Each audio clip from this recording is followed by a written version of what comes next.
ರಾಜ್ಯ ರಾಜಕಾರಣದಿಂದ ಬಿ.ಆರ್. ಪಾಟೀಲ್ ಅವರು ರಾಷ್ಟ್ರೀಯ ರಾಜಕಾರಣಕ್ಕೆ ಧುಮುಕ್ತಾ ಇದ್ದಾರೆ. ಏನು ಈಗಾಗಲೇ ಲೋಕಸಭಾ ಕ್ಷೇತ್ರ ಚುನಾವಣೆಯು ಸಹ ಹತ್ರ ಆಗ್ತಾ ಇರತಕ್ಕಂತ ಒಂದು ಹಿನ್ನೆಲೆಯಲ್ಲಿ ಬೀದರ್ ಕ್ಷೇತ್ರದಿಂದ ಏನು ಸ್ಪರ್ಧೆಯನ್ನ ಮಾಡೋದಕ್ಕೆ ಬಿ.ಆರ್. ಪಾಟೀಲ್ ಅವರು ಒಲವನ್ನ ತೋರಿಸಿರ್ತಕ್ಕಂಥದ್ದು. ಸೊ ಇದ್ರ ಬಗ್ಗೆ ಮಾತನಾಡೋದಕ್ಕೆ ನಮ್ಮ ಜೊತೆಗೆ ಇವತ್ತು ಖುದ್ದಾಗಿ ಶಾಸಕರಾಗಿರ್ತಕ್ಕಂಥ ಬಿ.ಆರ್. ಪಾಟೀಲ್ ಅವರು ಇದ್ದಾರೆ. ಬನ್ನಿ ಅವ್ರ ಜೊತೆಗೆ ಮಾತನಾಡೋಣ. ಸರ್, ಲೋಕಸಭಾ ಚುನಾವಣೆ ಬರ್ತಾ ಇದೆ, ಏನ್ ಸರ್? ಲೋಕಸಭಾ ಚುನಾವಣೆ ಬರ್ತಾ ಇದೆ, ಎಲ್ರಿಗೂ ಗೊತ್ತಿದೆ. ನಾನು ಟಿಕೆಟ್ ಕೇಳಬೇಕು ಅಂತ ಯೋಚನೆ ಮಾಡಿದ್ದೀನಿ. ಟಿಕೆಟ್ ಕೇಳ್ತೀನಿ, ಕೊಟ್ಟರು ಸರಿ, ಕೊಡದೇ ಇದ್ರು ಸರಿ. ಪಕ್ಷ ನಿರ್ಧಾರ ತಗೊಳ್ತದೆ. ಅದು ಸಾಧ್ಯತೆಗಳ ಅಸಾಧ್ಯತೆಗಳನ್ನು ಸರ್ವೆ ಮಾಡಿ ನನಗೆ ಯೋಗ್ಯತೆ ಇದ್ದರೆ ಅಥವಾ ಜನಬೆಂಬಲ ಇದ್ದರೆ ಕೊಡ್ತಾರೆ, ಇದ್ದಿದ್ರೆ ಬೇರೆಯವ್ರಿಗೆ ಕೊಡ್ಬೋದು. ಈಗ ನೇರ ಮಾತಿನಿಂದಲೇ ಬಿ.ಆರ್. ಪಾಟೀಲ್ ಅವರು ಹೆಸರಾಗಿರ್ತಕ್ಕಂಥದ್ದು. ಒಂದು ಕಡೆ ರಾಜ್ಯ ಸರ್ಕಾರದ ವಿರುದ್ಧವೇ ಸಾಕಷ್ಟು ಸಿಡಿದೆದ್ದಿರ್ತಕ್ಕಂಥದ್ದು. ಇಂಥದ್ರ ಮಧ್ಯೆ ಈಗ ಸಿಎಂ ಅವರ ಸಲಹೆಗಾರರಾಗಿಯೂ ಸಹ ನೇಮಕ ಆಗಿರ್ತಕ್ಕಂಥದ್ದು. ಸರಿ, ಯಾಕೆ ರಾಜ್ಯ ರಾಜಕಾರಣದಲ್ಲಿ ಅಷ್ಟೊಂದು ನಿಮಗೆ ಸಕ್ರಿಯವಾಗಿ ಕೆಲಸವನ್ನ ಮಾಡೋದಕ್ಕೆ ಆಗ್ತಾ ಇರಲಿಲ್ವಾ ಸರ್?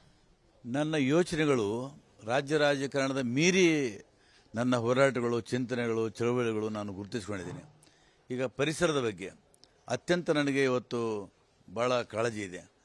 ಇದು ರಾಜ್ಯ ಮಟ್ಟದಲ್ಲಿ ಅಷ್ಟೇ ಮಾಡಿದ್ರೆ ಆಗೋದಿಲ್ಲ. ರಾಷ್ಟ್ರ ಮಟ್ಟದಲ್ಲಿ ಈ ಪರಿಸರದ ಬಗ್ಗೆ ಯೋಚನೆ ಮಾಡಬೇಕಾಗಿದೆ.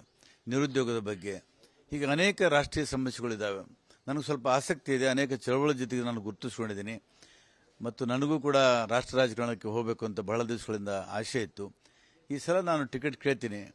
ಕೊಡೋದು ಬಿಡೋದು ಪಕ್ಷಕ್ಕೆ ಬಿಟ್ಟದ್ದು. ಪಕ್ಷ ಯಾವ ಥರ ನಿರ್ಧಾರ ಮಾಡ್ತಾರೆ ಅದನ್ನು ನಾನು ಸ್ವಾಗತ ಮಾಡ್ತೀನಿ. ಸರ್, ಒಂದ್ ಕಡೆ ಮಲ್ಲಿಕಾರ್ಜುನ್ ಖರ್ಗೆ ಅವರು ತಮ್ಮ ಆಪ್ತರು, ಸಿಎಂ ಸಿದ್ದರಾಮಯ್ಯನವರು ಸಹ ತಮ್ಮ ಆಪ್ತರು. ಈ ಬಗ್ಗೆ ಇಬ್ಬರ ಹತ್ರ ಏನಾದರೂ ಚರ್ಚೆಯನ್ನ ಮಾಡಿದ್ರ? ಯಾವ ರೀತಿಯಾಗಿ ನಿಮಗೆ ಅವರು ಒಲವನ್ನು ತೋರಿಸಿದ್ದಾರೆ ಸರ್? ಸಿದ್ದರಾಮಯ್ಯ ಹತ್ರ ಒಂದು ಸಂದರ್ಭದಲ್ಲಿ ಪ್ರಸ್ತಾಪ ಮಾಡಿದ್ದೀನಿ. ಅವರು ಪ್ರತಿಕ್ರಿಯೆ ಮಾಡಿಲ್ಲ. ಯಾಕಂದರೆ ಅವರು ಜವಾಬ್ದಾರಿ ವ್ಯಕ್ತಿಯಲ್ಲಿ ಇದ್ದಾರೆ. ಅವರು ಎಲ್ಲ ಸರ್ವೆ ನೋಡಿ, ಹಿನ್ನೆಲೆ ನೋಡಿ, ಅಲ್ಲಿ ಜನಬೆಂಬಲವನ್ನು ನೋಡಿ ನಿರ್ಧಾರ ಮಾಡ್ತಾರೆ. ಒಂದ್ ಕಡೆ ಹಾಲಿ ಸಚಿವರುಗಳನ್ನ ಕಣಕ್ಕಿಳಿಸಬೇಕು ಅನ್ನೋಂಥದ್ದು ಸಹ ಚರ್ಚೆ ನಡೆದಿರ್ತಕ್ಕಂಥದ್ದು. ಸೊ ಇಂಥದ್ರ ಮಧ್ಯೆಯಲ್ಲಿ ಬಿ.ಆರ್. ಪಾಟೀಲ್ ಅವರು ಈಗ ಮತ್ತೆ MP ಚುನಾವಣೆಗೆ ಕಂಟೆಸ್ಟ್ ಅನ್ನ ಮಾಡೋದಕ್ಕೆ ಒಲವು ತೋರಿಸಿರ್ತಕ್ಕಂಥದ್ದು. ಯಾವ ರೀತಿಯಾಗಿ ತಮಗೆ ಒಂದು ಟಿಕೆಟ್ ಅನ್ನ ಸಿಗ್ಬೋದು ಅನ್ನೋಂಥ ಒಂದು ವಿಶ್ವಾಸ ಇದೆ ಸರ್? ವಿಶ್ವಾಸ ಕಳೆದ ಸಲ ಈಶ್ವರ್ ಖಂಡ್ರೆ ಅವರು ನಿಂತಿದ್ರು. ಈ ಸಲ ಅವ್ರನ್ನ ಕಣಕ್ಕಿಳಿಸೋದಾದ್ರೆ ನಾನು ಖಂಡಿತ ಬೆಂಬಲ ಕೊಡ್ತೀನಿ.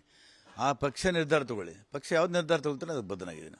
ಈಗ ಈಶ್ವರ್ ಖಂಡ್ರೆ ಅವರು ತಮ್ಮ ಪುತ್ರನ ನಿಲ್ಲಿಸಬೇಕು ಅಂತೇಳಿ ಒಂದ್ ಕಡೆ ಚರ್ಚೆಯನ್ನ ಮಾಡ್ತಾ ಇದ್ದಾರೆ, ಮತ್ತೊಂದ್ ಕಡೆ ಅವರ ಧರ್ಮಪತ್ನಿ ಆಗಿರ್ತಕ್ಕಂಥ ಪಕ್ಷ ನಿರ್ಣಯ ಮಾಡ್ತದೆ. ಇದ್ರ ಬಗ್ಗೆ ಮಾತಾಡ್ತಿದ್ದಾರೆ. ಏನು ಬೇಡ, ಮಾತಾಡಲ್ಲ ನಾನು. ಈಗ ಈಶ್ವರ್ ಖಂಡ್ರೆ ಅವರು ಪಕ್ಷ ನಿರ್ಧಾರ ಮಾಡಿ ಅವ್ರಿಗೆ ಕಣಕ್ಕಿಳಿಸಿದ್ರೆ ಮತ್ತೆ ನಾನು ಅವ್ರ ಪರವಾಗಿ ಖಂಡಿತವಾಗಿ ಕೆಲಸ ಮಾಡ್ತೀನಿ.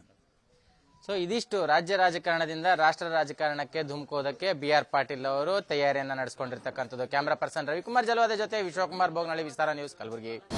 ಅನುಕ್ಷಣದ ಸುದ್ದಿಗಳಿಗಾಗಿ ವಿಸ್ತಾರ ನ್ಯೂಸ್ ಯೂಟ್ಯೂಬ್ ಚಾನೆಲ್ ಸಬ್ಸ್ಕ್ರೈಬ್ ಮಾಡಿ. ಹೊಸ ಸುದ್ದಿಗಳ ನೋಟಿಫಿಕೇಶನ್ಗಾಗಿ ಬೆಲ್ ಐಕಾನ್ ಕ್ಲಿಕ್ ಮಾಡಿ. ಲೇಟೆಸ್ಟ್ ಅಪ್ಡೇಟ್ಸ್ಗಾಗಿ www.vistaranews.com ವೆಬ್ಸೈಟ್ಗೆ ವಿಸಿಟ್ ಮಾಡಿ. ಅಂಗೈಯಲ್ಲೇ ಜಗತ್ತಿನ ಸುದ್ದಿ ತಿಳಿಯಲು ವಿಸ್ತಾರ ನ್ಯೂಸ್ ಕನ್ನಡ ಆಪ್ ಡೌನ್ಲೋಡ್ ಮಾಡಿ.